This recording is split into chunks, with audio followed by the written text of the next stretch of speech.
Hi, my name is Vladimir. I'm a cultural and history journalist.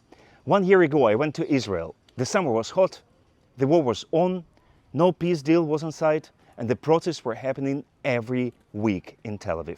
So I went to one of those protests, talked to people, and then I decided to make longer conversations about the prospects of the war and the future of the two peoples. I tried to ask each of my interviewees these same questions and try not to interrupt them.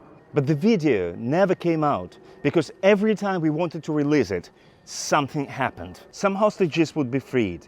The Hamas leaders in war would be killed. The Hezbollah and pages. Then an investigation about how the October 7th attack had been planned. Then those horrifying videos from Gaza. And then the deal and ceasefire and then war again. And now, while I'm recording this very piece, I'm quietly hoping that nothing serious happens while I'm uploading this video on YouTube. Why now? Except of the reason that this video unfortunately hasn't become less relevant throughout the year. I came across another documentary on YouTube made for The Guardian by a journalist named Matthew Castle. It was meant to show how Israelis and Palestinians live side by side along the so-called Green Line. But from the very first episode, it felt openly biased. There is a religious Jewish woman in East Jerusalem waiting for the third temple and believing that all Muslims must go. And she, that Jewish religious woman, is contrasted with a nice, likable, intelligent, secular Palestinian tour guide. So in this documentary, the Israelis can be only occupiers, which is quite not true.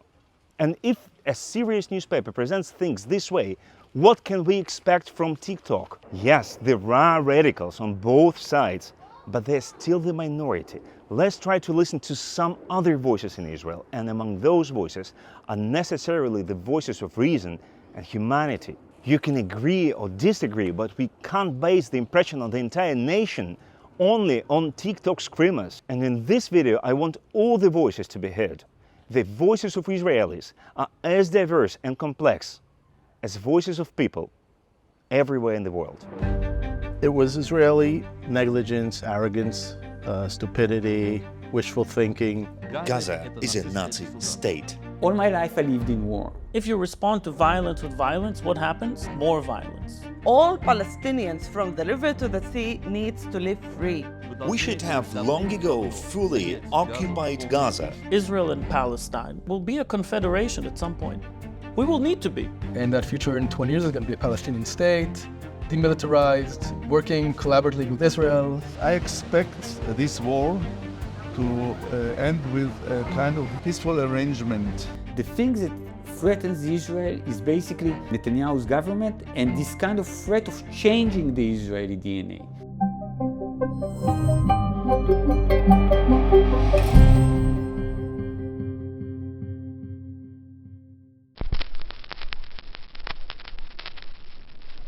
This is Jonathan Mary, startup, and my friend. Jonathan, why did October the 7th happen? Wow, October the 7th, I think happened because there was a motivation to attack Israel on multiple fronts. And I think the Hamas thought that if they kind of do their share of attacking Israel from the Gaza border, then potentially the Hezbollah will attack from the north, and maybe Arabs in the West Bank, Palestinians in the West Bank will attack as well, and maybe even in the mixed cities in Israel. And together, they could create some serious damage to, step by step, try to destroy Israel. So that was the general purpose? I think so. To create panic and make life here unlivable. In a process that might not end on October 7th, but we'll start a process that will take maybe 10 years, 20 years, 30 years, but at the end of it, they will have conquered Israel. Why was this form chosen so cruel? Why? So vicious? If you think about like how other parts of the world, it's like a land incursion. It's not a proper war. If you think about like tribal warfare, they come and conquer your village, they kill the men, they rape the women, they kidnap the kids. It's actually quite common in tribal warfare. we're just not very familiar with it because we're kind of, I think, used to an army against an army or a delineated country against a delineated country. But this is quite proper land incursion on behalf of a tribe against another tribe. Why would they destroy Israel? Why would they want to destroy Israel? I think the notion that there is ownership of Arab land by Jews is something that they cannot live with. By the way, this is not only, I think, part of the Hamas ultra kind of right-wing Palestinian movements, but it's actually quite common within the Arab world not to want an Israel state at all. Many moderate forces within the Palestinian Authority would say, okay, we want a Palestinian state, and then we want to take Israel and revolutionize it, and then for that to be another, maybe mixed state. But this notion of a Jewish state is an anathema to, I think, many, many Arabs across the world. This is Guy Ben-Aharon, theater director, Israeli and American. Why did October the 7th happen? I think to answer this question, we have to recognize a context of the siege on Gaza, which had existed for over a decade and a half. History didn't start on October the 7th.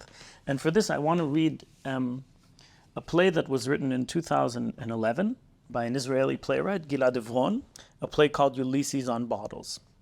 In this scene, a lawyer is talking to a government representative, written over 13 years ago. You want facts? I'll give you facts. The Gaza Strip is the most densely populated place on Earth. In a very small space live 1.5 million people. In my opinion, even more than that, but who's counting? At the rate at which they'll reproduce, they'll double their numbers within the next decade.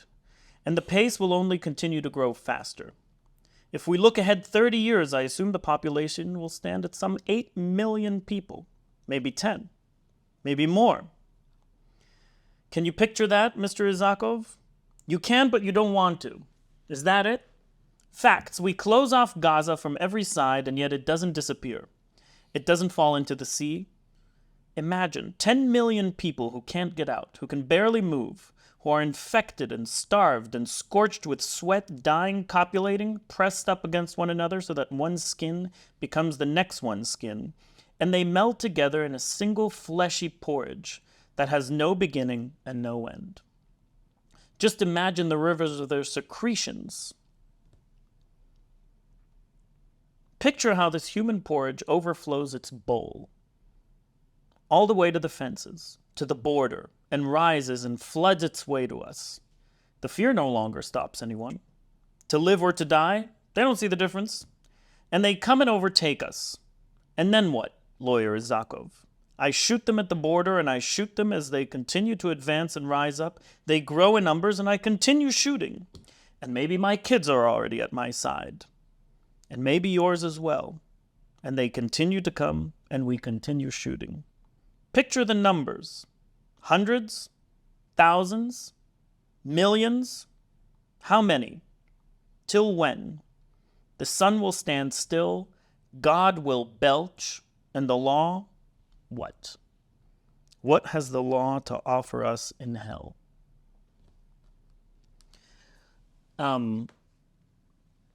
I read this to say that the horrific, violent attacks of October 7th are a product of an endless siege and of an endless amount of suffering, and an incredible effort to keep war going on, including transfer of funds to the Hamas, verified and approved by Benjamin Netanyahu, and the desire for violence to continue so that there will not be the creation of a Palestinian state. This is Yosef Halper, bookseller and bookist from Tel Aviv. Yes. What do you think, why did October the 7th happen? It happened because of Israeli, you had a few Homer Simpson type people running things on the radar screens. The attitude, it'll be okay, everything will be okay. And what's interesting, a month before October 7th was the 50th anniversary of the Yom Kippur War in 1973. And every night I was watching documentaries of the former generals saying how we were surprised and it can't happen again, and et cetera, et cetera. And it happened again. Same reasons, just, of even worse, of people, of negligence and a kind of an attitude that, everything will be okay, and we've got this amazing defensive line that costs billions of dollars of high tech. And also there was an element of what in Hebrew they say zilzul, as of complete disregard for the enemy, that he's stupid, that he's dumb, that they're incapable, they're not technologically advanced, that just one or two platoons of infantry can take care of them, no problem. So that was the attitude. And then you had 9 months of the Bibi trying to push through the judicial reform. So his education minister, Yoav Kish, was a fighter pilot back in the day. He said, maybe 3 days after October 7th, he said, for 9 months we were engaged in nonsense. He said shtuyot, which is, frivolous nonsense. And that also created a situation in the army which some say, yes, we'll wait for the investigation of October 7th to happen, that it could be that, some people weren't entirely motivated to fight what they thought was Netanyahu's war, to clean up his mess. So it remains to be seen how much of that was a factor. That's criticism from the right to the left, that they're thinking maybe there were pilots who didn't immediately get to their helicopters, or that other units were dragging their feet. So it's a complicated situation. What were the reasons for the attacking side to attack? They saw Israel weakening. I mean, I'm going to... No, I mean deeper reasons. Why would they ever do this? Well, they're in deep embedded hatred for Israel. I mean, they're people who are stewing in Gaza, and they're stewing in hatred, and the narrative of having their land having been stolen, and the UNRWA, billions flowing in there, and mixed with radical Islam, and the mindset that Israel is a colonial interloper, or has no business being here. So that all together created this ongoing deep hatred. Soldier girls were manning the radars. They were saying for months that something terrible is about to happen, and they weren't taken seriously. They weren't listened to.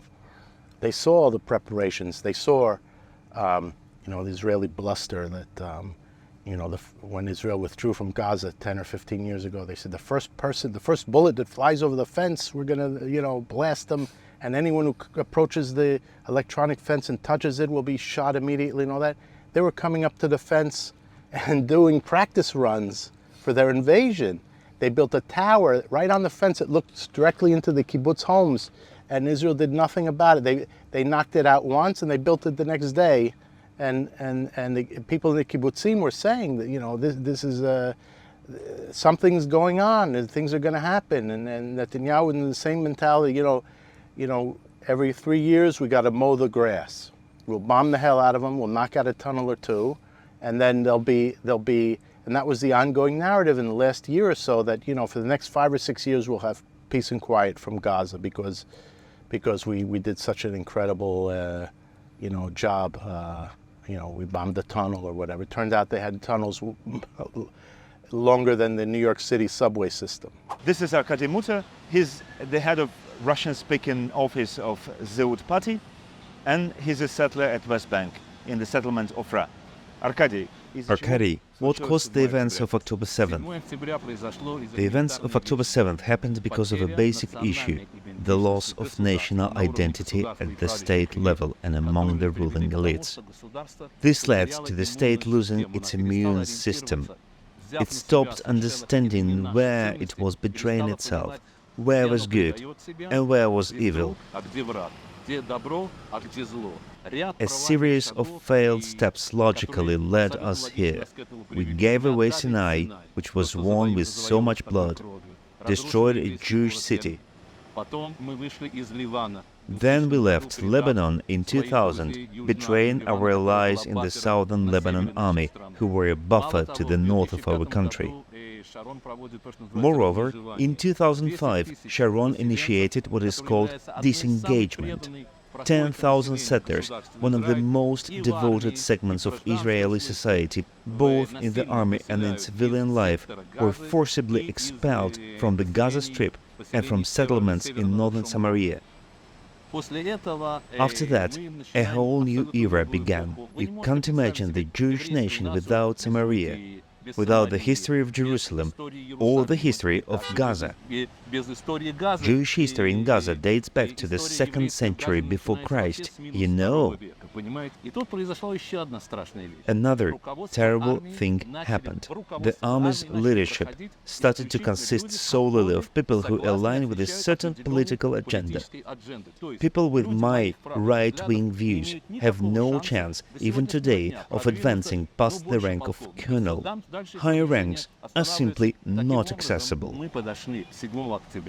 Thus, we reached October 7th with army leadership and security agencies like Mossad and Bet Shin, consisting of people who have stopped using the term victory and live in a different world. They believe that we can interact with the Arab world only on the basis of economic interests, with an agenda that says if we give them material wealth, they will leave us alone. Our systems were unprepared. For years, the army has not only stopped learning how to fight, but more importantly, how to win and what victory should look like.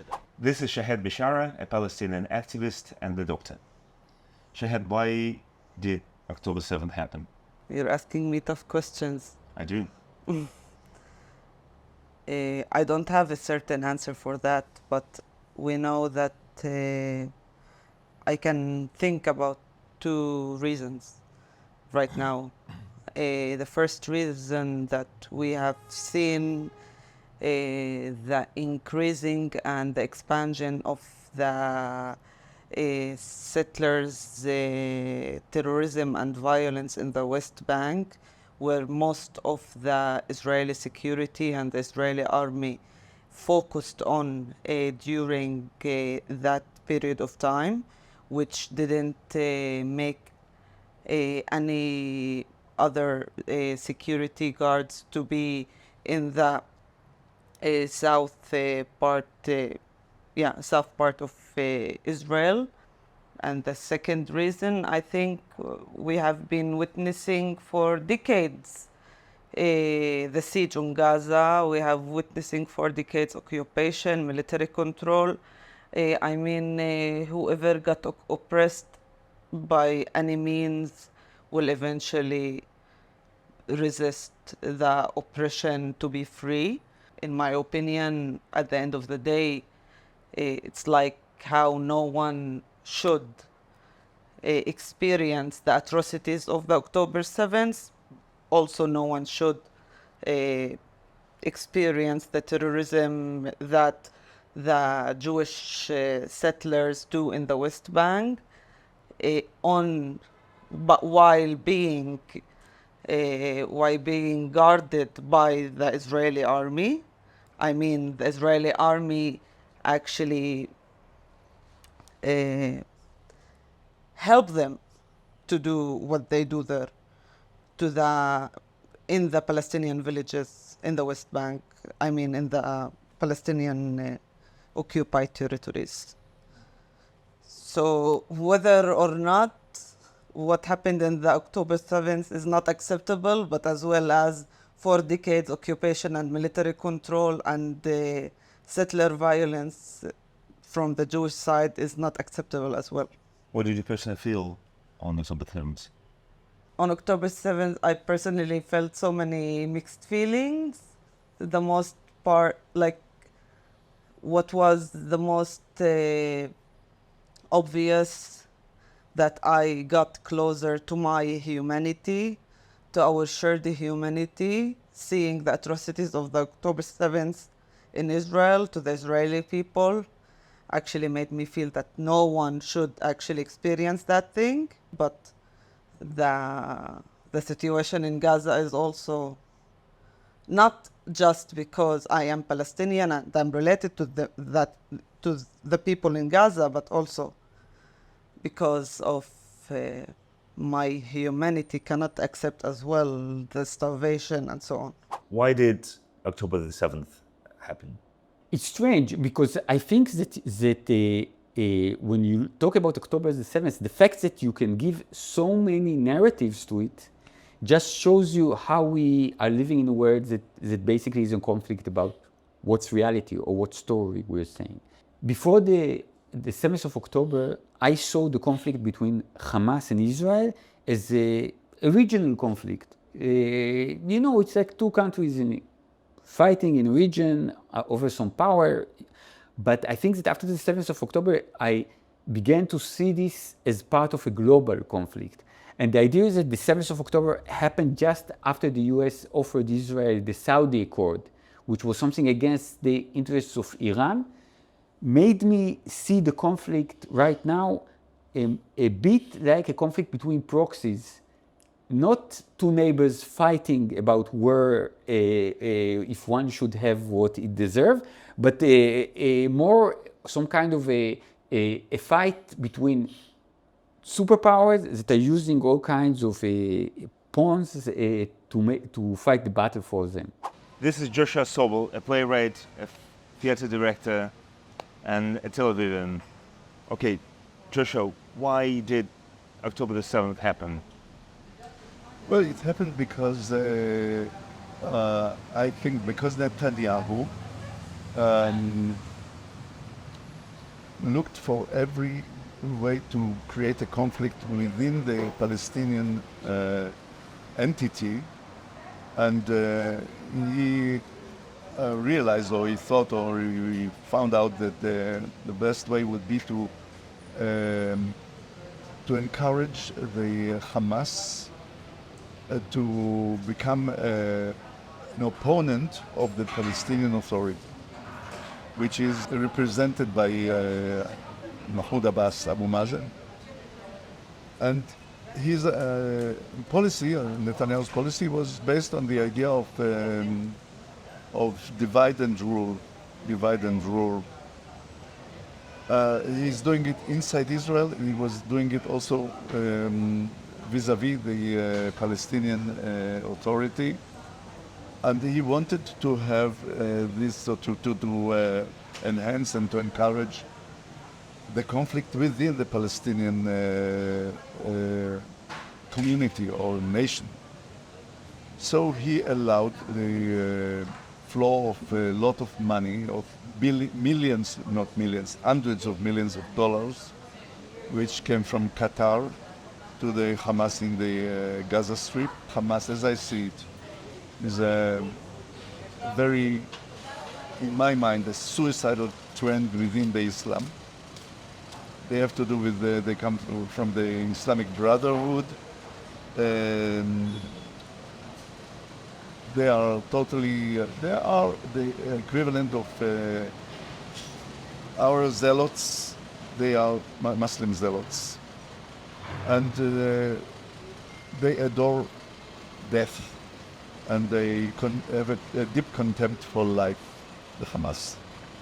So whoever understood what is the Hamas should have understood also that we are a breeding snake in the Gaza Strip, not a lovely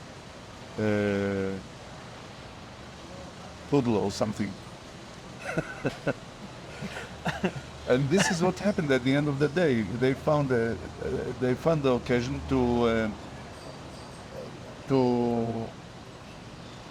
carry out their ideology. They thought they made a mistake. I think the Hamas, Sinwar or whoever took the decision, they believed that their attack on Israel will immediately be followed by a total attack of the Hezbollah from Lebanon that there will be a total upheaval or revolt or intifada in the occupied territories, and that Iran or whoever will also join into it, and there will be a total conflict. So this is what happened on the 7th of October.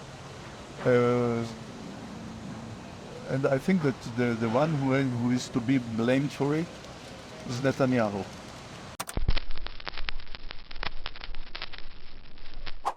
What should be the response to violence, in your opinion, including the violence committed on October the 7th?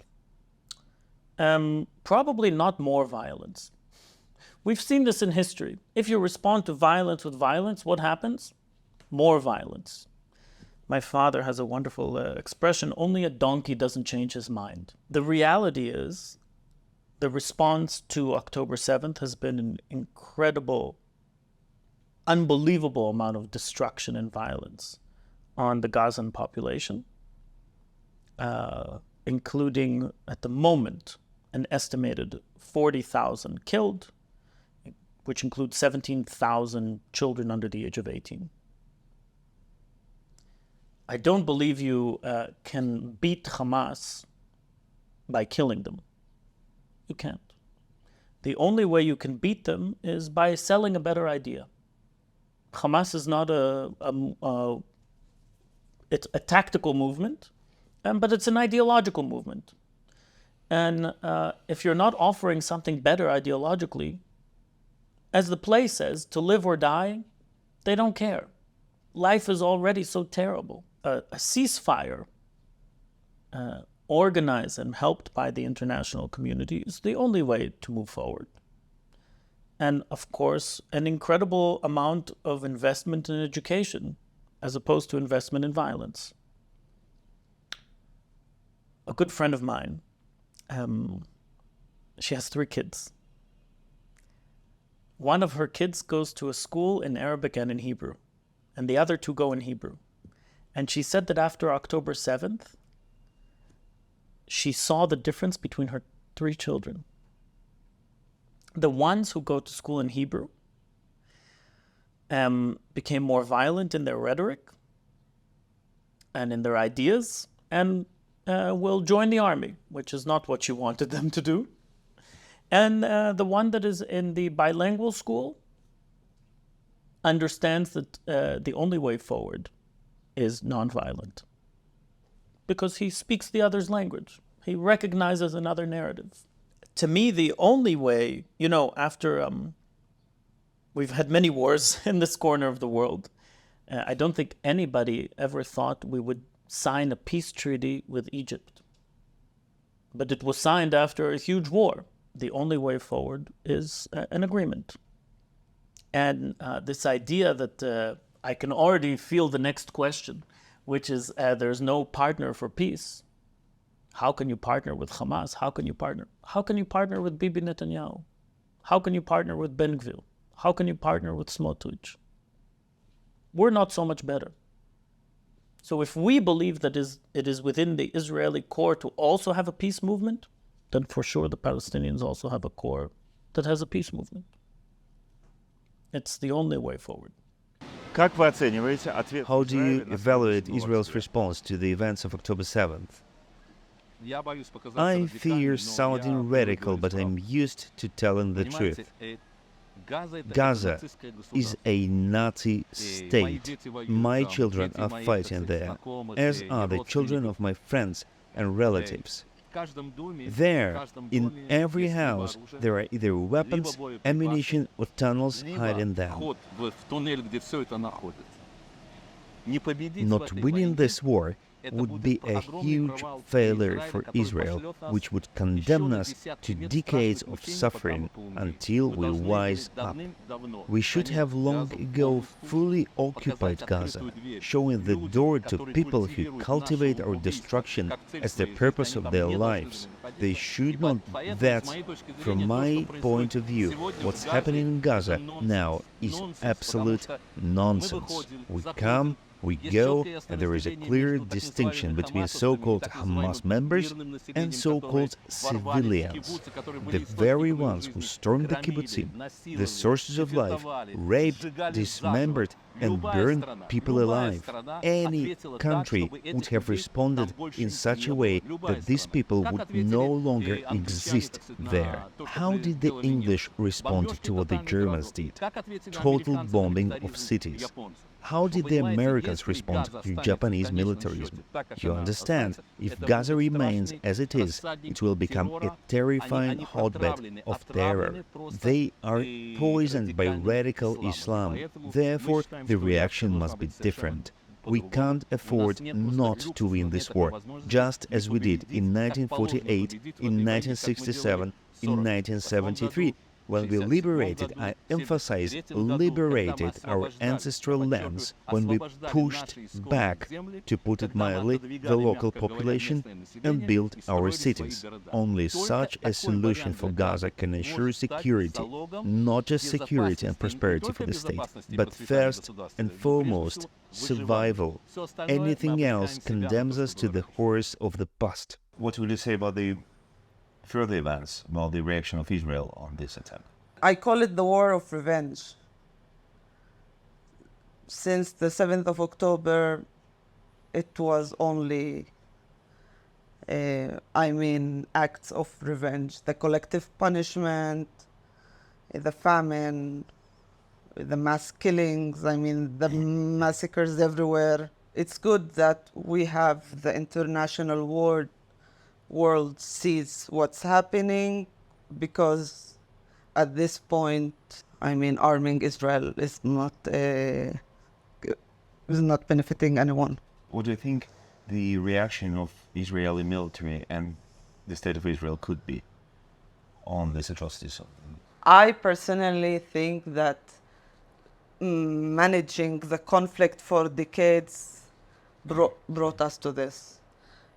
Since day one, there should be a just solution for the Israeli-Palestinian discourse. Other than that, we will have continuous bloodshed, continuous wars, continuous loss, continuous grief, and so on. But the whole point is that the Israeli government never tried other than managing the solution. And also to talk about the Hamas's issue, we know that there is no military solution. Hamas is an organization with an ideology, and you cannot kill an ideology. You might isolate an ideology. The last 9 months proved that there is no military solution. Only with diplomatic arrangement we can maybe reach a just solution. As an Israeli citizen, what do you personally feel about Hamas's ideology that points out clearly that one of the aims is destroying of Israel? This is one thing that Hamas doesn't say. Last time Hamas was saying that they're fine with two-state solution, by the way. So I don't think, Hamas is a extremist, fundamentalist organization that maybe I personally don't agree with. But, according to the international law, whoever lives under occupation has the right to resist violently. I don't support violent resistance, but this is well known. How do you estimate the state of Israel's reaction on the events of 7th of October? I think that Israel's greatest challenge is an internal challenge. I'm saying everybody speaks about the war and Iran, and all my life I lived in wars. I was born in the 6 Days War. I went to first grade on the 73 war. I went to high school on the Lebanon war. Everything is war. remember bomb shelters before I was able to walk, you know. And I can tell you that another war doesn't scare me. You know, we can survive those wars. The thing that threatens Israel is basically Netanyahu's government and this kind of threat of changing the Israeli DNA. Because we can deal with the exterior as long as we have a story that we can tell. And the moment that this story begins to become a fundamentalist and racist and not inclusive, then this is the thing that can destroy us from within. No exterior enemy right now seems to me like an existential threat. You know, here we elected a prime minister who does something that the majority of the country doesn't want to, and good luck to us all. Do you think that the war response on Yes. October the 7th was evitable? It could have been avoidable. Could have been avoided. I think it should have been done in a totally different way. But okay, I know that the reaction was, there was of course a shock, a terrible shock in Israel, and they need to take revenge. And revenge is not a good policy. It's never a good policy, revenge. Because it finally it is not clever, it is not wise, it is non-productive. It is instinctive, so to speak. Okay, you know, I wrote a play called Reenactment, which is about an actor and an actress who are trying to reenact the story of what happened in the Nova, yeah? And they try to tries to reenact being a hostage, which he was not, but he tries to imagine. And the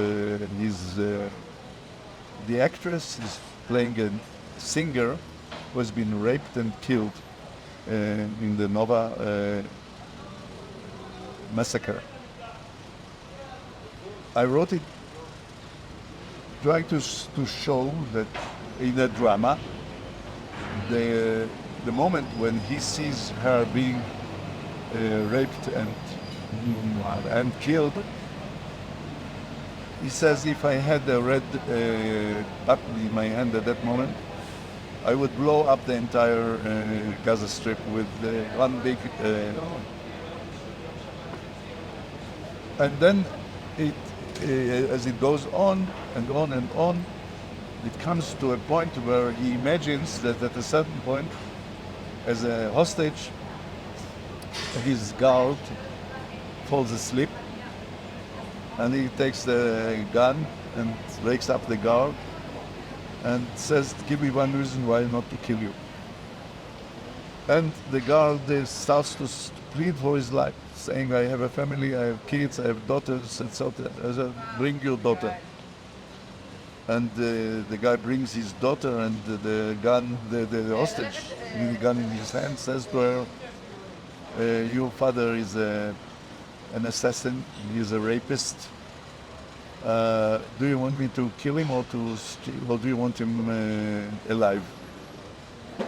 And of course the daughter says, no, I want my father alive. And said, okay, so you'll get him, but know that he's a rapist and he's an assassin. And of course all this is imagined. So he reaches a point there, from the point of wanting to take revenge immediately and to destroy everything. In other words, throw an atom bomb on Gaza. He comes to the moment where he understands that being human is very difficult in such a situation, but you should try to stay human and to overcome the drive of taking revenge, which is human. I mean, I felt it when I wrote the play, and I tried to imagine the character. Yeah. And I felt that there is a moment where I would like to blow them all up. Yeah. But then comes the second thought and the third thought, and I think that leaders should not react from the guts. What was the world's reaction to this war? I think initially, when I saw the images, which were like the most horrific images I've ever seen, and I've seen in Israel a bunch of horrific images, I think there was an expectation that, anyone who sees this must be like traumatized. And the reality that there were people that were traumatized, but there were very, very few of them. And I think the people that were traumatized are kind of what we would consider today the Western world, which is maybe like 24 countries in Europe, the US and Canada, Australia, and that's about it. And I think a great many number of countries, definitely those that are Muslim majority, were truly like engaged by this. It like really invigorated them. It like turned them on in a way that I still don't fully comprehend. Why do you think is that? The way I sensed it on day one, it was mostly Muslim majority countries, non-Judeo-Christian, non-Western people initially, which I think were on our side for, 15 minutes. And then quickly when Israel's response happened, which happened a few weeks later, then I saw like a big shift. But that glorification, happiness, it really reminded me of like the post 9/11 response. Most of the world was kind of shocked, but in Palestinian towns and cities, they were like handing out candies. So I think that for me, I did not see a strong support for the Palestinians day one in the non-Arab, non-Muslim world, but maybe I wasn't exposed to it. Why has the shift happened that you mentioned? First of all, I think the Palestinians, to their credit, have the ultimate narrative, of the strong versus the weak. Know it because we invented it, David versus Goliath. So it's not shocking to me that it resonates. It's a very powerful narrative, and it's a narrative that says, look, Israel can respond, but it has to do it so in a proportional way. Being Israeli, the last thing I want my country to do, and the last thing anybody should want their country to do, is to be proportionate when they respond to something like Hamas. You should put all your force and put it in a very directed way and aim to win and aim to end whatever threat was there for you. So I think, on the heels of 20, 30 years of political correctness, wokeness, social media that really dumbs down everything to like very simple messages, I don't think they could, the mind of this younger generation can't contain the complexities. So for them, oh my God, a big plane comes in and drops a bomb and civilians are injured, then the guys dropping the bombs have to be the bad guys and the civilians must be the good guys. And you have a very strong marketing arm of Al Jazeera that just takes the worst pictures and, cycles them in, every 5 minutes the worst pictures. I mean, I was abroad in Thailand and actually listened to Al Jazeera for the English channel for about half an hour. After half an hour, I was pro-Palestinian. Like, you just look at the images and they're very hard to digest. So combine a feeble mind, strong marketing, good narrative, and you really have everything that you need in order to kind of put Israel as the bad guy and the Palestinians as the weak and good guys. How did the world react on this war? I think there were different reactions and different stages. We are now 9.5 months into the war, right? It's not day one. Mm-hmm. I think on the first day, total shock. And first of all, the world, I don't know, I can't tell you. 8 billion people is a lot of people to be responsible, maybe 9 billion almost. It's too many people for me to be responsible for their response. Leaders of the entire world condemned the attack, of the entire Western world, right? Mm-hmm. There was condemnation. Biden lands in this wonderful visit of Uncle Joe coming to visit and hug Bibi in the airport. There was an incredible reaction in that sense of empathy, mm-hmm. I think, towards the Israeli public. Some, very few, already on day one of October 7th, this is the resistance, it's wonderful. I think as more and more details came out, even the most radical of leftists thought, okay, this is not, this is not for me. As the war waged on and numbers became clear, and already in the middle of December, 70% of infrastructure in Gaza was obliterated by the Israeli army, the world's opinion changed. But I will say this, the public and governments are a completely different thing. You can have a public in the United States where the majority of people do not support this war on Gaza. And on the other hand, you have a government that is sending billions and billions and billions of dollars of weapons. So the world response, while many of my Israeli friends and colleagues will say the world is this horrible, anti-Semitic, they hate us, they all want us to disappear. World leaders are sending us more money than we've ever gotten for weapons. What's your view on the number of pro-Palestinian demonstrations and public condemnation of Israel that is definitely happening in public opinion in the world? Sure. First of all, where's the world, right? We're not talking... I was just in Austria, nobody talks about it, so... For sure, on campuses in the United States, look, it's an unjust war. So I think those students are right. Just like there was a huge student movement against the war in Vietnam that was bloody and unjustified. In this same way, I think it makes sense. To me, I feel very lonely as an Israeli leftist. I'm an Israeli, you know. This is where I was born. I have no shame around it. It's my homeland. It's my home. And I think those of us of the Israeli left are lonely in the world.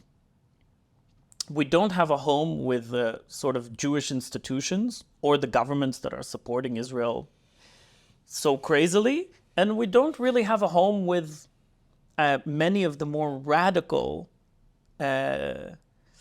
protest movements that have completely forgotten the idea of a two-state solution.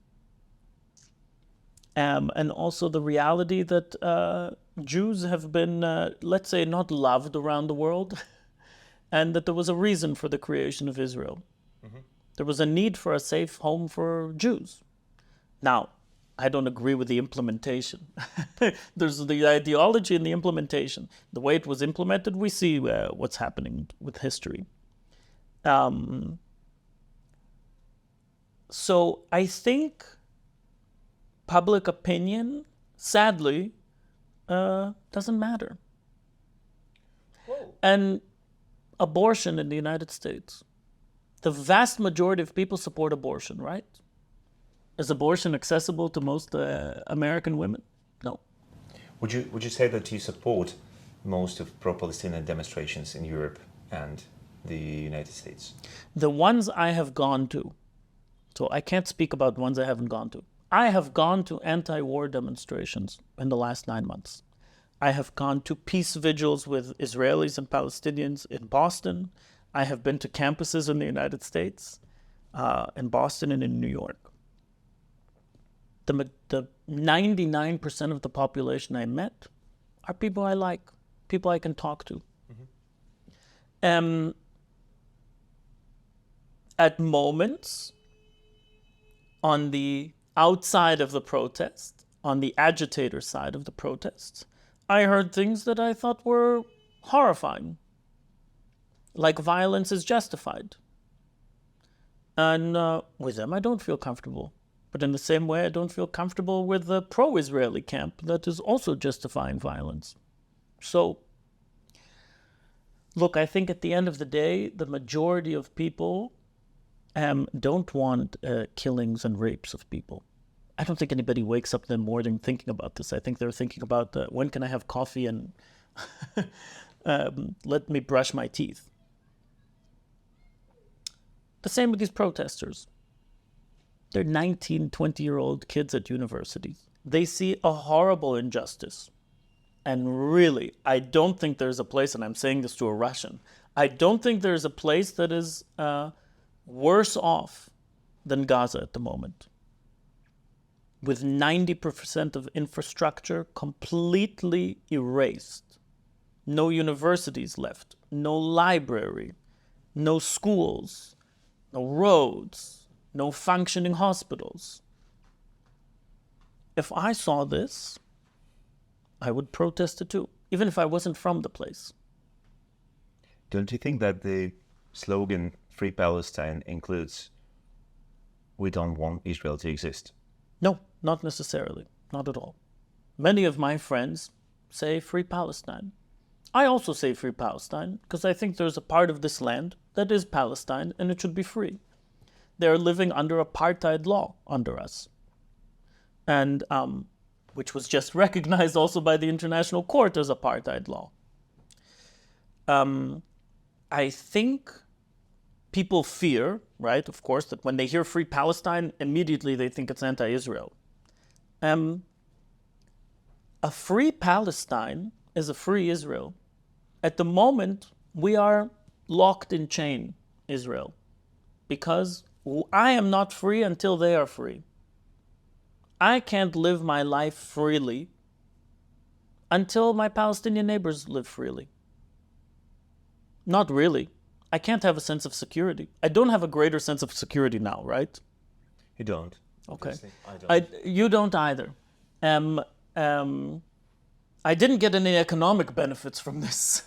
So I didn't invest in any weapon company, so I'm not making money off of the war.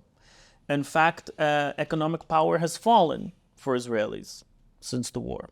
So we're not freer by having this war and by having an occupation of another people. But many of the protesters say that Israel is a legitimate state.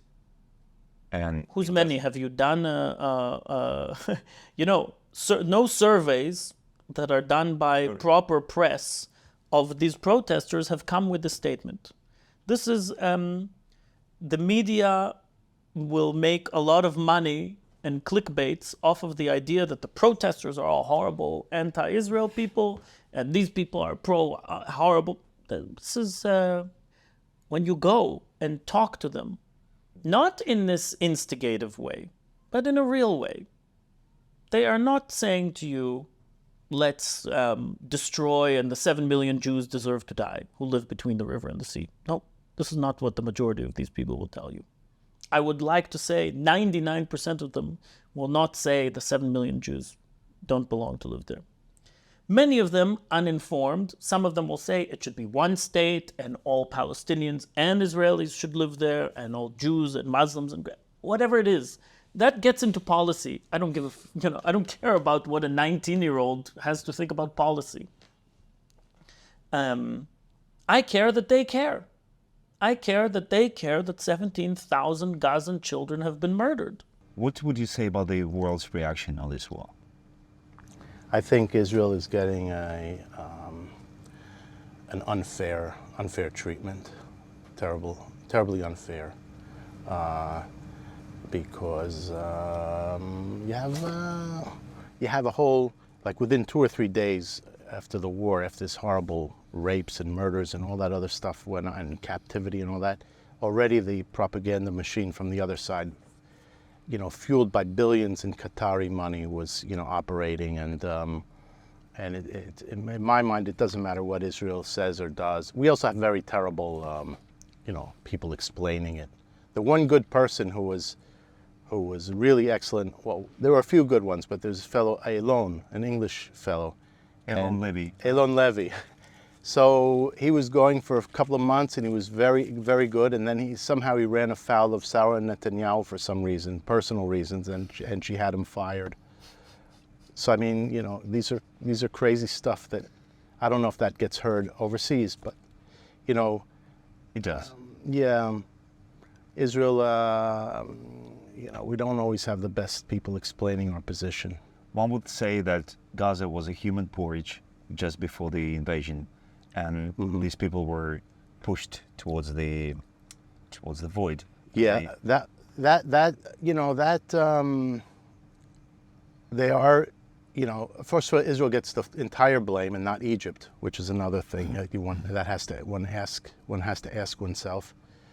And apparently, once the war began, Israelis, a lot of observers, were surprised to see how wealthy Gaza was. In other words, as opposed to what people have been hearing all along, the largest prison, it's the largest refugee camp, that people live in tin huts. Apparently they had they had wealthy neighborhoods. I'm not going to judge and say they were thriving, and I'm not going to say they were free to move about and all that stuff. But for instance, when the war began, there were over 8,000 Gazans within Israel getting medical treatment and and there was a lot more going on of, let's say, coexistence than the world knew about.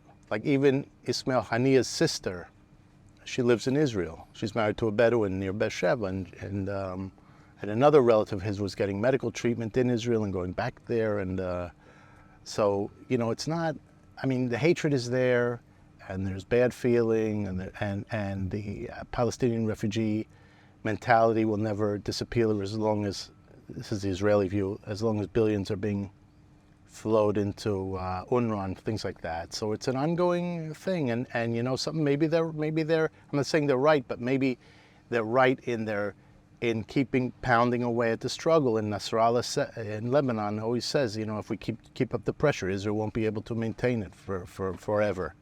Eventually, now here with Lebanon, the whole entire northern community are refugees living in the center of the country. They're abandoned towns and villages along the northern border because Israel, it turns out, can't fight a two-front war.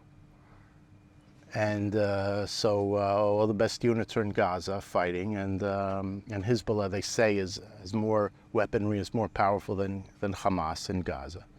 So that's a problem that's ongoing.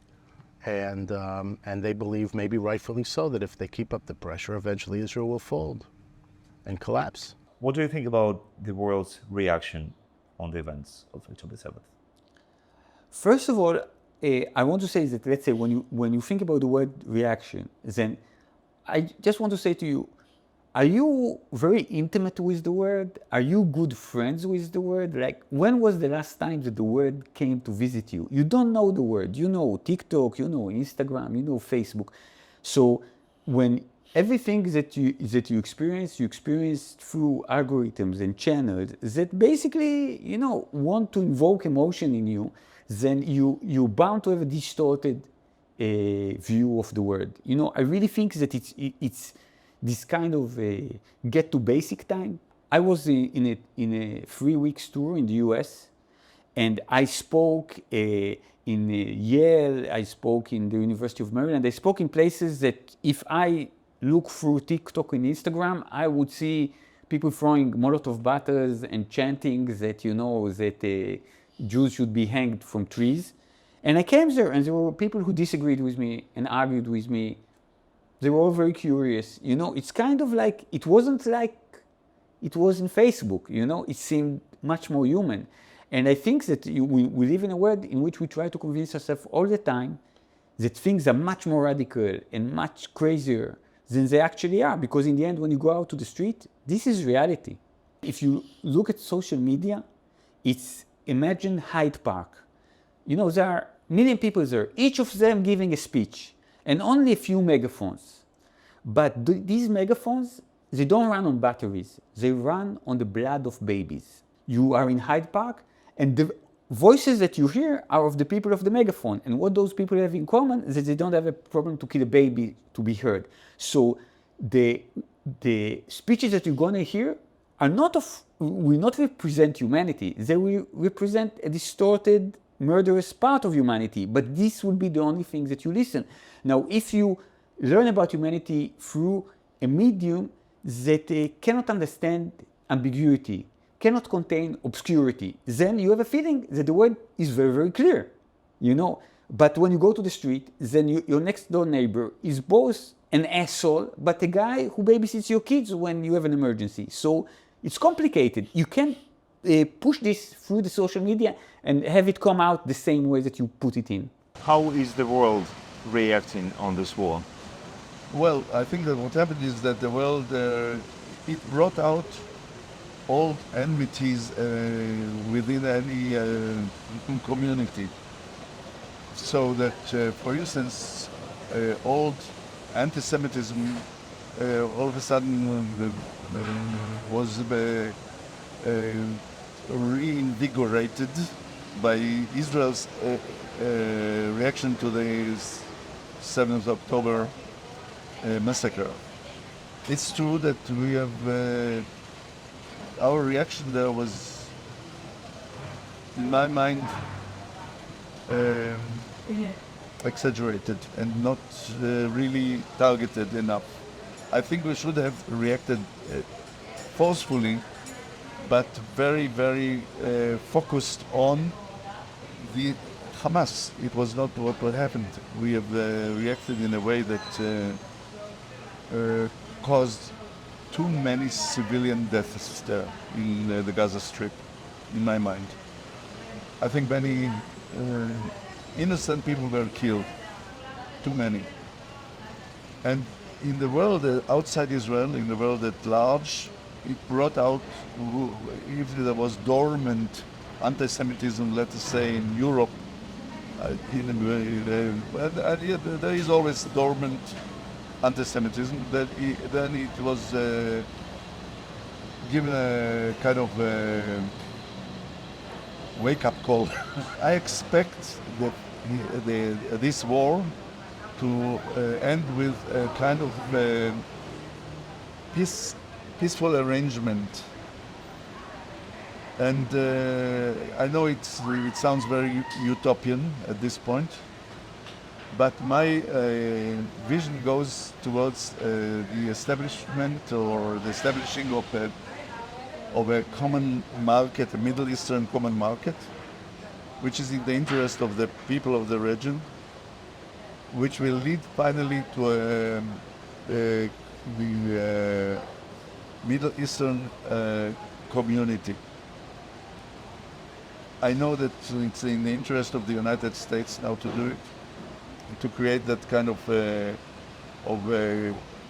not a common, a kind of common front in which Israel, Jordan, Saudi Arabia and Egypt will form a kind of alignment and a kind of a beginning of a Middle Eastern community. This is what I believe in. It will happen in the longer run as a result of this war that is going on now, because the alternative is total destruction. What do you feel about people in Gaza? My heart goes out to them. Truly and honestly, I think Israelis are probably first, second, or maybe third in line in terms of how much they care about Palestinians in Gaza. They might not admit it because we're like angry and we're upset and everything. But I think when you calm down, take a step back, you realize these are going to be our neighbors for the foreseeable future. I feel like they're being used as pawns by the kind of the Iranian network of militias are taking advantage of weak countries. They do so in Yemen, they do so in Lebanon, and of course they're doing so in Gaza. More than anyone, I hope for not only for there to be a Palestinian state, but for that state to thrive, and for those people to have the best life they can, because they will forever be entrenched with us. Like, we have to take care of them, and in many ways the way I think about how to fix the problem is for us to take ownership of that area.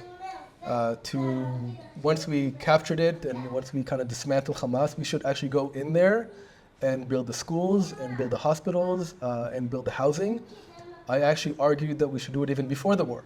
I said, let's march all the women and children out into Israel proper, do whatever we need to do there, and then bring them back in. And in that process, offer them options that I don't think they currently have living in Gaza. What is your attitude towards the 2 million people living in Gaza? Look at how much falsehood surrounds this question. The figure of 2 million is from the Palestinian Central Bureau of Statistics. The actual number is between 800,000 and 1 million. Well, how do you feel about the million people living there? Very negatively. I feel very negatively about people who, despite Israel's investment in Gaza, look, we offered cooperation. I vividly remember 2005. Delegation from Qatar and Saudi Arabia came saying, finally, the Jews are being thrown out of Gaza. And here, at the very least, will be another Singapore. Because we'll bring in our money. Thank God that hellish plague of Jews is gone and prosperity will reign here. What happened the next day?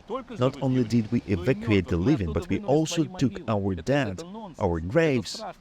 This is absurd. It's terrifying. You understand what happened the next day? They immediately began digging tunnels, smuggling weapons from Egypt, and launching rockets at Israel. Go into any house. It's a cultivation of death. Radical Islam is terrifying. A society that has taken death as its core value, the cultivation of death as the highest point of jihad, when you die and take infidels with you, has no moral right, especially after the Holocaust on October 7th, to be near us. So I can't wish anything good for this society. It's time for the world, the civilized world, to speak the truth. There is absolute good in this case, which is Israel, and no one can bring any claims against us. We did everything we could to make Gaza a flourishing region, absolutely everything. There is a completely different system of coordinates, and this is a huge problem for the Western world. It constantly approaches these issues and views our so-called conflict through its own eyes, completely unaware that the values of radical Islam are completely different. If you or anyone watching us right now asks, what do you prefer? I prefer the health of my children, their well-being, education, progress, their future, children, grandchildren. But on the other side, if they are faced with the choice between the destruction of Israel and tormenting the Israelis, or the things I just listed, they will choose the first option. This is incomprehensible to the European mind. We don't understand this, and that's our tragedy. That's why our approach reflects this. We try to solve this issue with our tools. It's unsolvable, and it needs to be approached in a completely different way. Am I right in understanding from your words that all the residents currently living in Gaza are accomplices in the crime committed by a few thousand people on October 7th? If you were to go to Gaza right now, you would see only ruins. It's mostly completely destroyed. And in the midst of all this, they conduct sociological surveys among the Palestinians in Judea, Samaria, in Judea, East Jerusalem, and Gaza, asking, do you understand, more or less, guys, that the situation you're in now happened because of the events of October 7th? Without getting into the cause and effect of it all, the place is clear. October the 7th. I would expect a normal group of people who live by some common values to understand something, to realize something. Maybe this is not the right path. Maybe something went wrong in what we did. But after all of this, 70 to 80% say, excellent, excellent, we are on the path to the next 7-10. I think any civilized person would look at me and think, this can't be, it's impossible, but it is so, because people don't understand what radical Islam is. Our party has long proposed the most humane solution to this problem, which, by the way, they don't deserve at all. We say the following: we are ready to fund, but we are not ready for you to live next to us. After everything you have done to us, we are not ready, and we propose an entirely humane solution. We will finance your apartment, your vocational training, maybe even your first few years of living expenses. Take it and leave. There are tens of millions of refugees in the world who have resettled, found their place, and assimilated. But everywhere in the world, there is this so-called Palestinian refugee status. Lebanon, Jordan, it always brings destruction. We can no longer tolerate it. We cannot.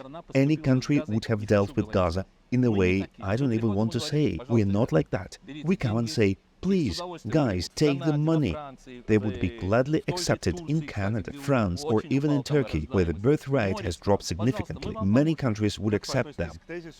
What do you think about the argument that the Palestinians are the oppressed people, have the right to resist, just as the Jewish people resisted the British mandate in the 1930s and early 20th century? Lies! Today there are two terrible specters haunting the world. Remember when fascism and communism haunted us. Today, two opposite yet complementary specters roam Europe and the world, united in one cause: the destruction of civilization, progressivism in its radical form. I'm not talking about liberal values, personal freedom and so on. Those are sacred. But we are not there. We are in a different place. Radical progressivism today is engaged in the destruction of identity. There is no good or evil. There is no right to land.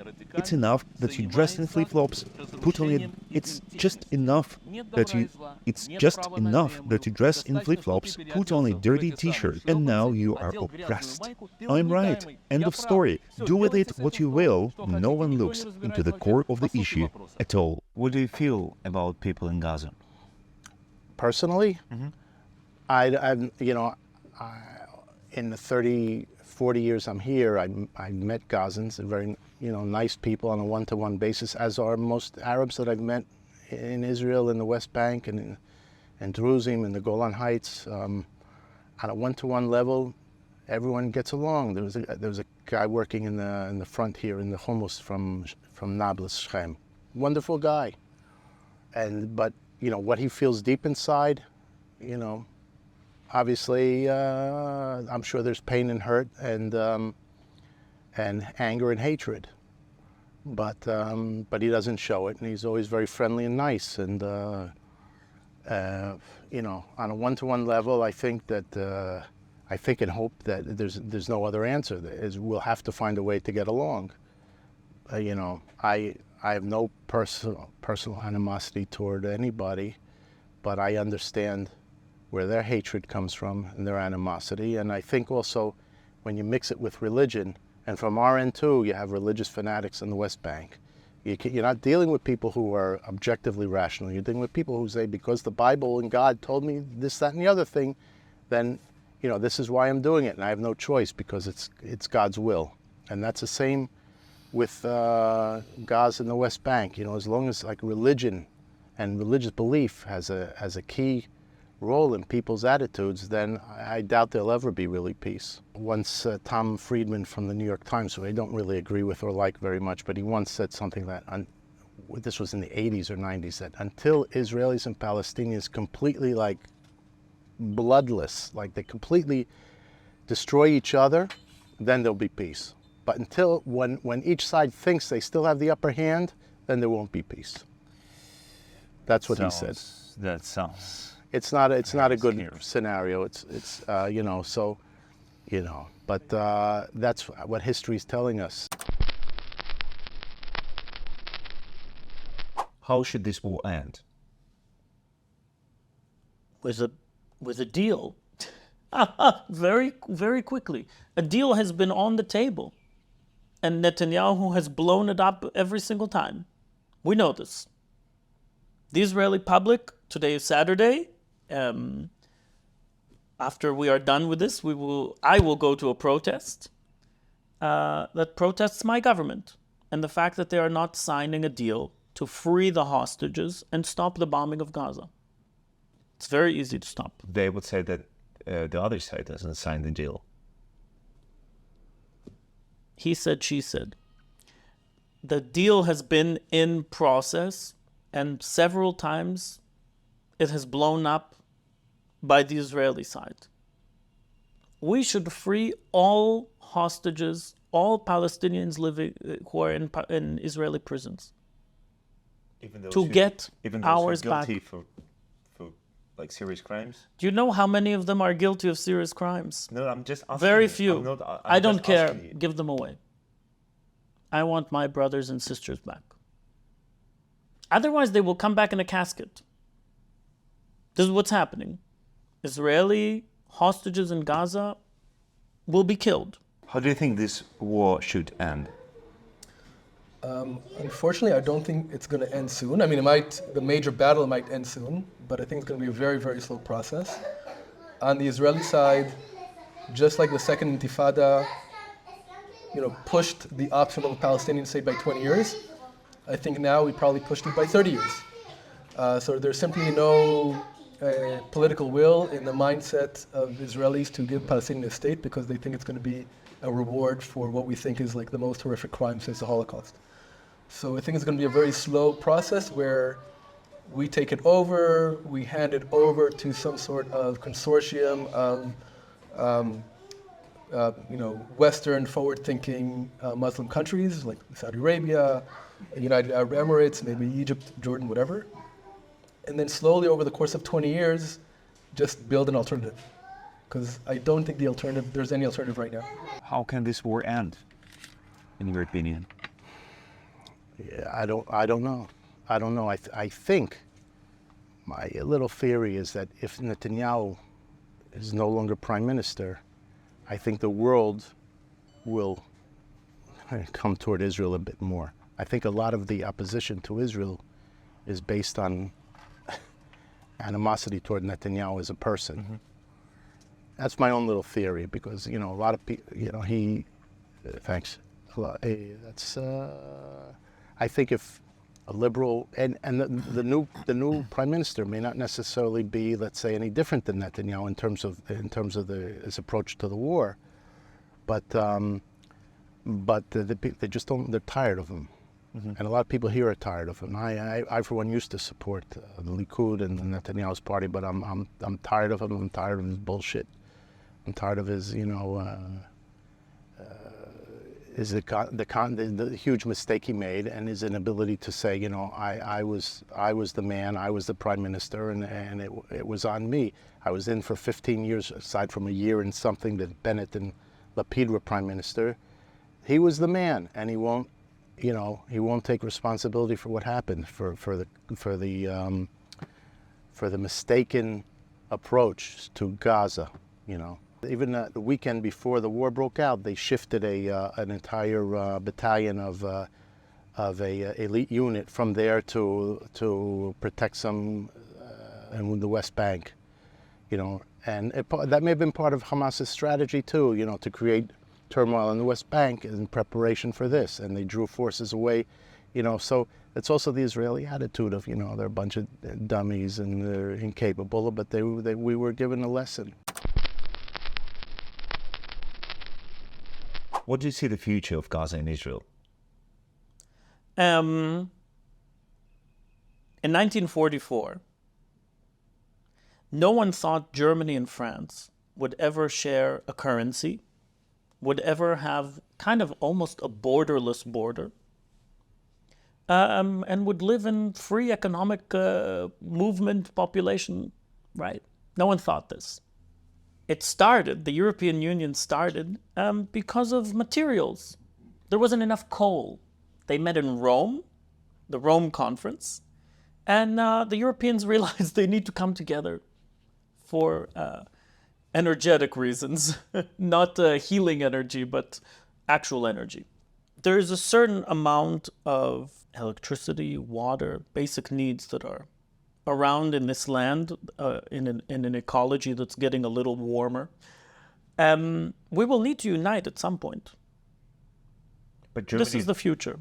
Some would say that Germany was defeated and occupied after 1944, and that led these countries to be united in the European Union. The difference is we have been occupying Palestine, not the other way around. So who needs to be defeated? Should that some would say that should have happened with Germany in order to get this country back to normal. So again, I will ask the same question. So who needs to be defeated? Because my government, since 1967, has had an apartheid law on Palestinians and settlements. So who needs to be occupied? So anyway, how we will get there is not for you and I. You and I are nice people sitting on a couch in Jaffa at the moment. Maybe partially nice. I think... One of us, at least. One of us, at least. We won't say who. How we will get there is not my concern. I'm not a politician. I'm not even a political scientist. But I am someone who has an imagination. I live in the arts. It's my professional obscurity to try and imagine a different life. And we will get there. Don't worry. Israel and Gaza and the West Bank, Israel and Palestine, will be a confederation at some point. We will need to be. Climate change will beat us to it.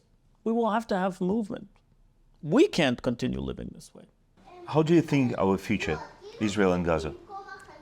I think it of course looks terrible right now, but if you think about the parameters for peace, they actually haven't changed much in 30 years.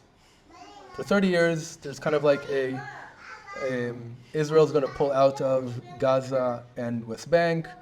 The major Israeli settlements will stay in place. The outposts will be pulled out. In exchange for the big settlements, we're going to do like land exchange. So if you think about the parameters, they haven't changed much. What you really need is you need people on both sides to say, we're kind of ready for this. And I honestly think that despite Israel having the power, it's really a Palestinian timeline. Once you will have Palestinians that say, hey, we are okay living next to a Jewish state, we accept them, we will contain the extremities of Palestinian political opinions with an intra-Palestinian political process. Like once they are ready, they will get it. Like I know very few Israelis that think that Ramallah or Nablus or Gaza are part of their homeland. Maybe historically, but they have no claim, they have no desire to rule it. So the desire of Israelis to actually occupy major Arab towns, it's not there. What is there is a deep fear of what's going to happen if we give them this land. Like how does this not turn into Hamastan? So if they have a good answer, how does this not turn into Hamastan? I'd recommend they promote it, which today you don't hear much of it. But the second they do, it's going to be a very quick process. So the second you actually have a peaceful, proactive, pro-future, not pro-past, it can actually happen within like 5 years. So I'm actually very, very optimistic. After all, the Palestinians are fairly well educated, have generally, historically, we're not as religious. So we have all the ingredients for them to live peacefully next to us. It could be an amazing bridge into this kind of modern Middle East. But they have to kind of contain themselves. Now they are a fairly young movement. The Palestinian movement started in the 60s. We had 100 years over them in terms of getting ready. So I think once they are gel enough and they are organized enough and they are contained enough and they look internally to solve their problems as opposed to blaming Israel for it, I actually think it can be a very quick process. So I think we can be sitting here in 5 years and already see the beginning of what that future is going to look like. And that future in 20 years is going to be a Palestinian state, demilitarized, working collaboratively with Israel,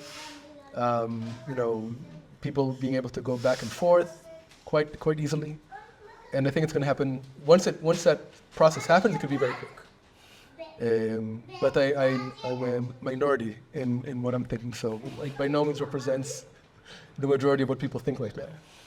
Inshallah, your words. What do you think is the future of Israelis and Gazans coexistence? Well, I know I've spoken to some people in the higher ups, and they asked for, in this country, they asked for a book called, it was a book about defeated Japan and Germany, and how the attitudes toward the average Japanese and German people changed after the war. And it was because of their total defeat. They were the two most militaristic countries on the planet, societies, German and Japan. And because they were defeated so let's say, completely, then it changed their attitude and they became, like peace-loving nations because they were so severely battered. And I heard attitudes like that toward Gaza, that they're going to, and I believe that's Bibi's attitude, that unless they really finish the job and completely pulverize Hamas and their ability to lead the Gazans, then there won't be an end to it. I kind of agree with that. I think as long as, even if it's a mistaken belief, from an objective point of view, but from their belief that they held off Israel, somehow they're still on their feet and Sinwar is still power. It doesn't matter if the whole freaking Gaza was destroyed, they'll view it as a victory. And that's what happened in the Second Lebanon War 15 years ago. The fact that Hezbollah wasn't completely destroyed, even though their neighborhood in Beirut was obliterated and South Lebanon was obliterated, but Israel just turned a blind eye and they all filtered back onto the border and they weren't obliterated, and they viewed that as a great victory. So like they say about war, you know, unless, like a war is as a physical means of achieving a political end. So from that point of view, and you could say that Hezbollah won the Second Lebanon War despite all of their incredible losses because they weren't defeated. And if Israel doesn't defeat Hamas in Gaza to a point where they say we lost, then it will be as if they won in some weird way. And it's a Middle Eastern mentality too. I remember during the Iraq War with America, and American tanks were in Baghdad, and Saddam's spokesman was still saying that, you know, we're obliterating American forces and we're winning and this and that. And it's a mentality that the West can't really understand. But in the end, Iraq, I guess, did win. Maybe not Saddam's people, but the others. What can our future coexistence on this land look like? Our future coexistence depends on us, on the lines we draw. No state in the world will agree to what is happening here. Long before October 7th, more than 1,500 innocent Israelis were killed by terrorists from Judea, Samaria and Gaza. Kibbutzim, many of which were left-wing, whose members even took Gaza's children to hospitals on their own dime, were raped and butchered. Do you understand who we are dealing with? We say, like any other state, anyone who takes up arms against the state has no place here, or in this world, for that matter.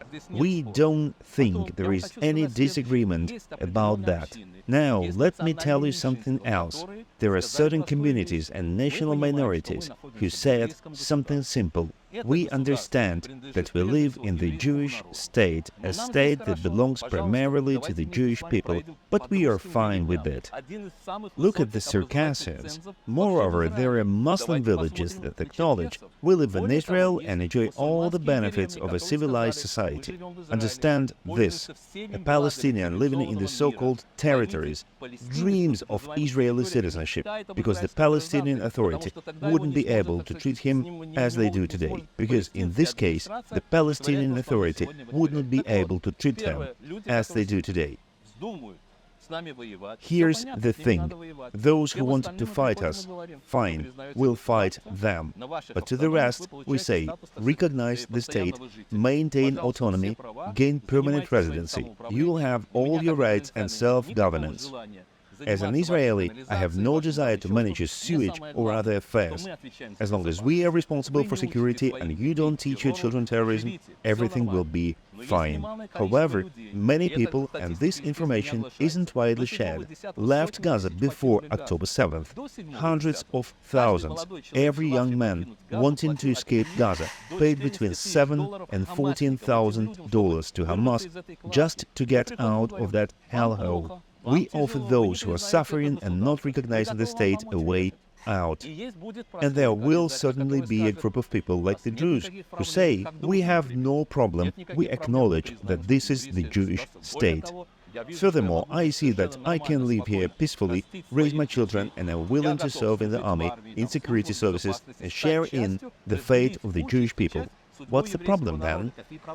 Let's talk about coexistence. We are sentenced to be here. I don't like the term coexistence. Coexistence in... I know. Why don't you like this? I don't like the word coexistence because this is like forcing yourself to live with someone that you don't want to live with. No, Tatars and Russians coexist in one country. Ukrainians and Russians coexist in one country. I mean, I prefer to talk about partnership, that we have a partnership. we share the same land. Okay. I mean, the Jewish and Palestinians, they obviously are sort of, sentenced to live at the same land. Yeah. So what do you think the solution can be for us? Right now, I think the solution for coexistence. For living together in one land, in one country. I think we are right now, after the events of the October of 7, we are at a junction, a critical junction, to whether to choose whether we're going further radical or extreme, or actually more toward a solution. By solution, I mean also coexistence. In my opinion, there are partners from both sides if you search well. And if you decide to actually work together in order to change this horrible reality that is unlivable. Today, as an activist in a Jewish Arab Palestinian movement, I see so many Jewish activists with me accepting and understanding my narrative and fighting for my own struggles.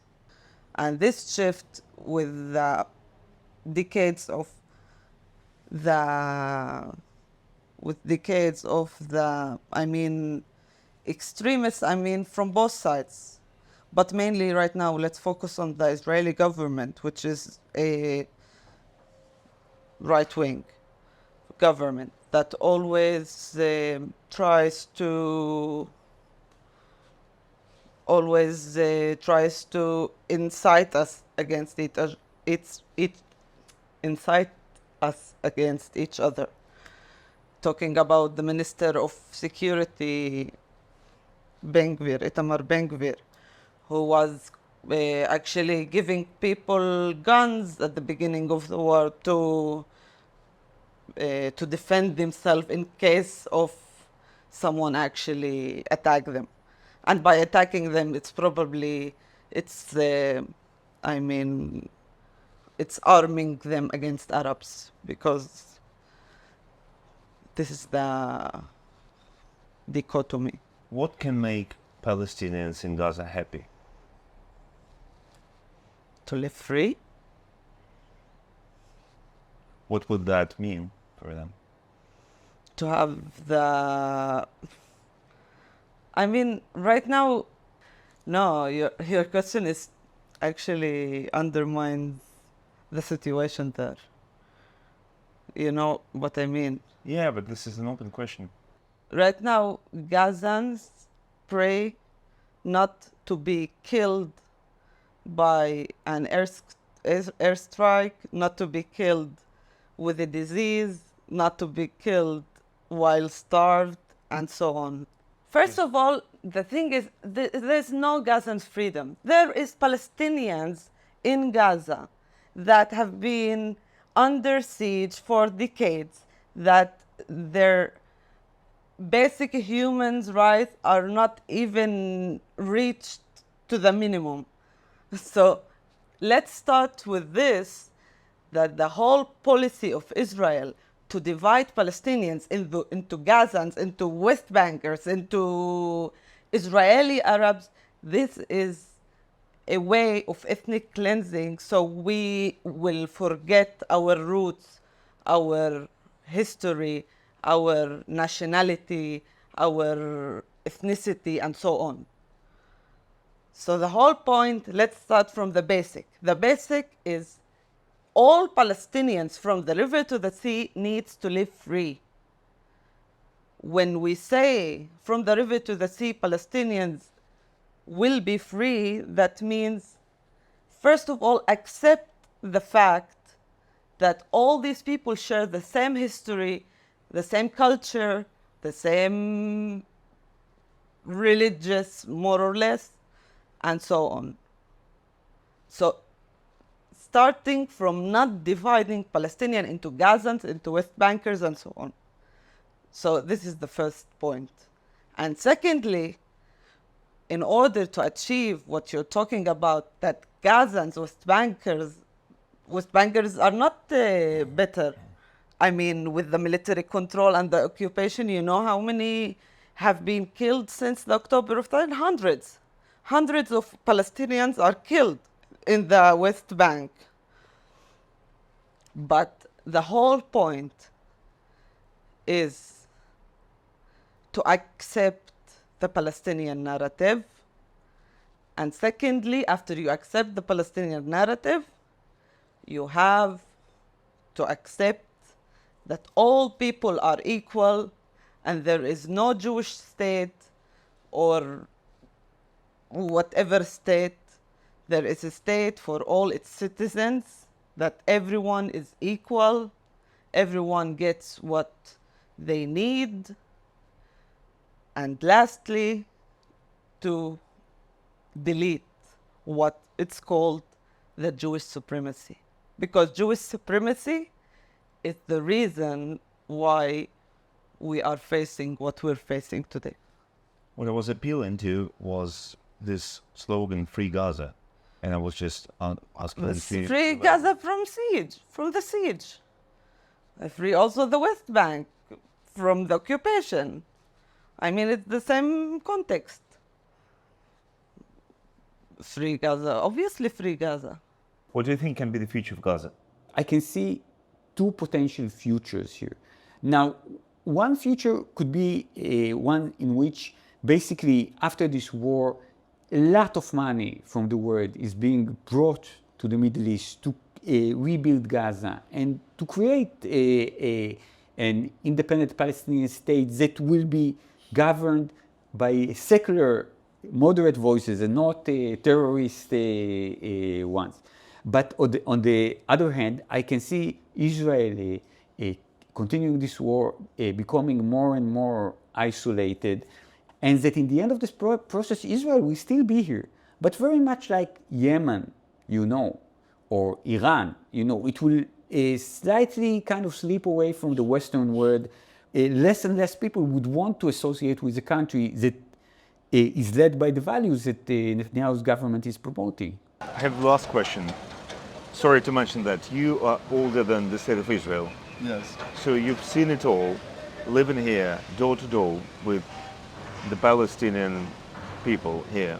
Do you think there is a point where the Israelis and the Palestinians can coexist peacefully and live peacefully door to door? Yes. Not only that I think so, I think that the history of the conflict between the two communities shows that there is no existential reason for the conflict. It's only political. You know that between 1920 and 1940, when there was a great influx of immigrants, Jewish immigrants from Europe, and the Jewish community grew from 60,000 to 600,000 approximately in Palestine. The Arab community in Palestine grew also from 500,000 to 1.25 million. And not only by the rate of birth, but also Palestine became at that time, in these 20 years between 1920 and 1940, a country of immigration, Jewish immigration and Arab immigration that came from Syria, from Egypt, from Saudi Arabia, from all around, because there was an influx of capital that came to the country. And the Arab communities around the Jewish communities were growing faster than the Arab communities that were separated from Jewish communities. So during that period, the Arab community of Haifa grew from like 5,000 to 50,000 or so. The community of Jaffa grew very quickly also. In other places, I mean like Hebron or Shechem, Nablus, the growth of the communities was much smaller. So what happened is that paradoxically, Zionism brought a very fast development and a very energetic development of the Palestinian community in Palestine. So the two communities could have coexisted peacefully to the benefit of both communities. Only what happened is that politicians with, I would say with who have built their career or who believe in conflicts, they created the conflict between the two communities. In the Palestinian community, there were two families. One of them was for coexistence and common enterprise of the two communities. The other family was for the Husseinis. They were for a conflict, and again the Zealots took over. So I think that we are now at the peak of what the Zealots of both communities have created here. And it's a very critical moment in our history.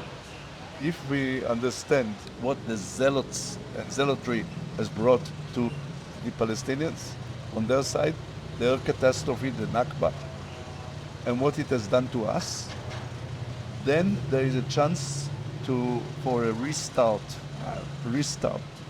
And I think that, and I hope very much that this is what will happen. You are smiling, I'm laughing, because I know that it sounds crazy at this moment, but I think that it's the only chance to do a kind of restart. Thank you, Joshua, very much. You're welcome.